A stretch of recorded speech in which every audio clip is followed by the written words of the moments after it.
तीनों एक के टाइप के हैं। ऐसा लास्ट में नहीं दिखाई दिया था, सारबंतर सारबंतर सारबंतर। इस सारबंतर के बोलते हैं डी। तो ये तो डी निकालना है, डी निकाले सार अंतर निकाले के सूत्र है A2 माइनस A1 कि पहला नंबर जो है A1 है, A2 है तो AP, तो अंतर समान है। देखो यहाँ 4 है, 10 है, 16 है, 22 है और 28 है। इनका बस बोला सारबंतर कि सब में कितना के अंतर है।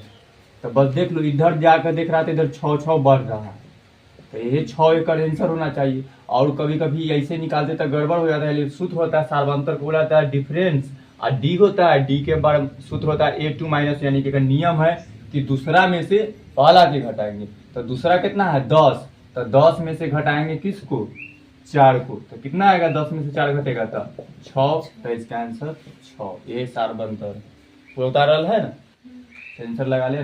सेम उसी तरह एक लाइन से अच्छा से सीधा नंबर जा रहा था तो घटाने में ठीक होता था। अगर कब अब बन गया सर, वही तो बोले सारबंतर वाली खाली घटा दो दूसरा में से पहला के। सारबंतर तो बहुत इजी होता है, जिनसे कहते हैं कि डी निकाले के।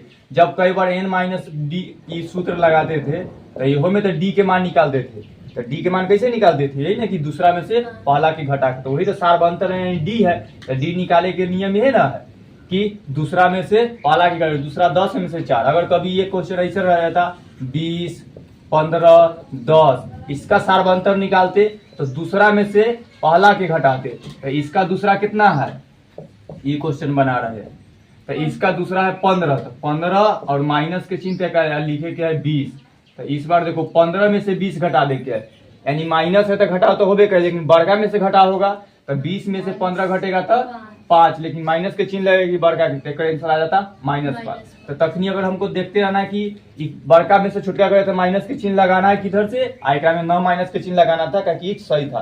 तो सारबंतर निकाले के सूत्र बस A2 माइनस A1 कि डी में डी निकाले के तरीका सीमी देख लो। एम में माइनस माइनस लिखा समांतर श्रेणी यानी AP 0, -4, -8, -12 का सारबंतर निकाले डी निकालना है। तो सेम उसी तरह निकाले के है डी। तो एक सूत्र है A2 माइनस A1। और न तो ऐसे दिखाई दे रहा है कि क्या होगा, तो देख लेते हैं कि एकरा में से एकरा घटा दे की है। तो यहाँ -4 में से 0 घटाएंगे। कोई नंबर में से अगर 0 घटता है तो वो उतने रह जाता है। तो -4 में से 0 घटाएंगे तो क्या होगा, -4। तो अब रूल से लगा लेते हैं, चाहे इसका A3 में से भी घटा सकते हैं A2 के। तो पहले इसके A2 है -1 और माइनस और 0 के A1 के मान है 0। तो -4 और -0 कितना होगा, सेम वही बताया कि -4 में से कोई भी नंबर के घटाएंगे, माइनस कोई भी नंबर में से 0 के घटाएंगे तो उतने रहेगा, तो -4 आएगा। तो ये आंसर आएगा। दूसरा नियम से भी हम घटा सकते हैं कि A2 माइनस A1 न लिख करके A3 माइनस A, अगर कभी घटने में प्रॉब्लम हो, अटपटा नंबर है तो एक दोनों को भी हम घटा सकते हैं। तो -8 ताकि सबके अंतर समाने रह जाए तभी AP होगा। तो -8 में से घटावे के -4 के, तो एगो माइनस तो सूत्र वाला आ एगो माइनस एक साथ है से। तो -8 माइनस माइनस हो जाता है +4। तो एक जगह माइनस एक जगह प्लस, इसका मतलब घटाव होगा। तो बड़का में से घटा होगा, 8 में से 4 घटा तो 4।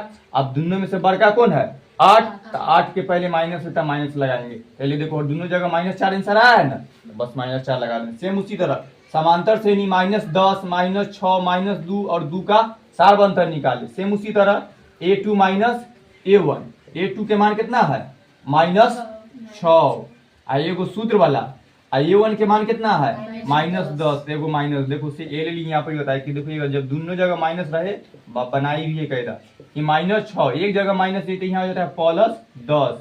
और जब -6 +10 है यानी कि बड़का में से घटेगा तो बड़का कितना है 10, तो 10 में से 6 घटेगा तो 4।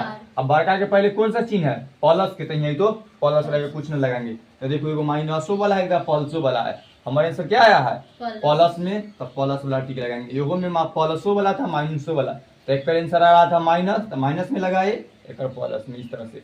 तब सारबंतर निकाले के तरीका ये है कि दूसरा में से पहला के, लेकिन कभी कभी घटाने में क्या दिक्कत होता है, माइनस वाला रहे तो हम लोग ऐसे घटाव करते हैं, अब बिना माइनस इस तरह के, बिना माइनस वाला रहे बढ़ते क्रम जा रहा है तो प्लस में आंसर आएगा, और घटते क्रम रहेगा तो माइनस में आएगा। खाली टिक लगा लो, डायरेक्ट आंसर होगा।